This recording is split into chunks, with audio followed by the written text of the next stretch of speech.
Hello, my name is Karolyne Cesaro, and this is my journal article presentation. My article was written about verbal and nonverbal communication. Creating a positive and productive work environment is not an easy task, especially without communication. While communication can be classified as verbal or nonverbal, both are equally important in assessing the needs of both the superiors and the subordinates alike. I have linked the APA reference to the journal below. It is in the description.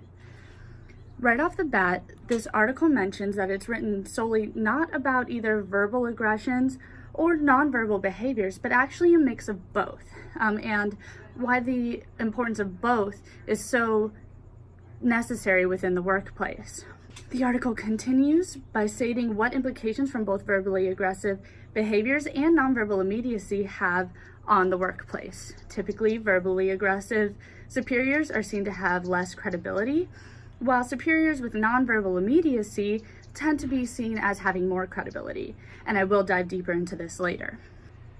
This research is becoming more and more important with the inclusion of millennials and the changing ways of communication within the workplace. Creating a more comfortable, productive company culture and work environment is seemingly becoming more and more important to the younger generations. One of the research studies included in this article included 415 participants, all from introductory communications classes at a Midwestern university. 180 participants were male, 227 were female, and 8 decided to not include their ages. Additionally, the ages ranged from 18 to 59. Each participant was shown fictional video clips where a manager was either talking to their subordinate with a verbally aggressive behavior or using nonverbal immediacies and seeming nicer and kinder within the workplace. The acting manager also made sure to make this very clear as they were acting.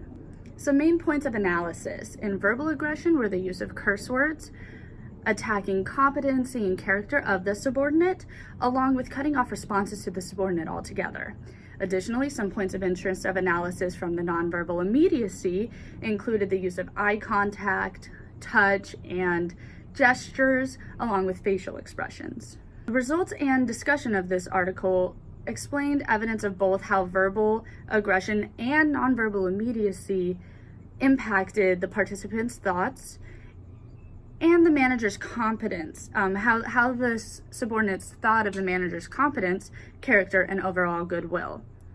As I mentioned, the results did show a higher respect for the managers who were less verbally aggressive and did show more nonverbal immediacy. To make it very clear, it is very important to both have the lack of verbal aggressiveness and have signs of verbal immediacy. One counter argument I may possibly have for this is just the character of the subordinate. Each individual is different and may have different respect levels for those who have stronger characters. When I think of it, perhaps a strong male would also appreciate a strong male, and have more fun with the verbal aggressiveness rather than taking it as an insult. This is most definitely one of the most interesting and important articles for my paper, not only, like I said, because I find it interesting, but also because it mentions both the importance of verbal and nonverbal cues while communicating within the workplace.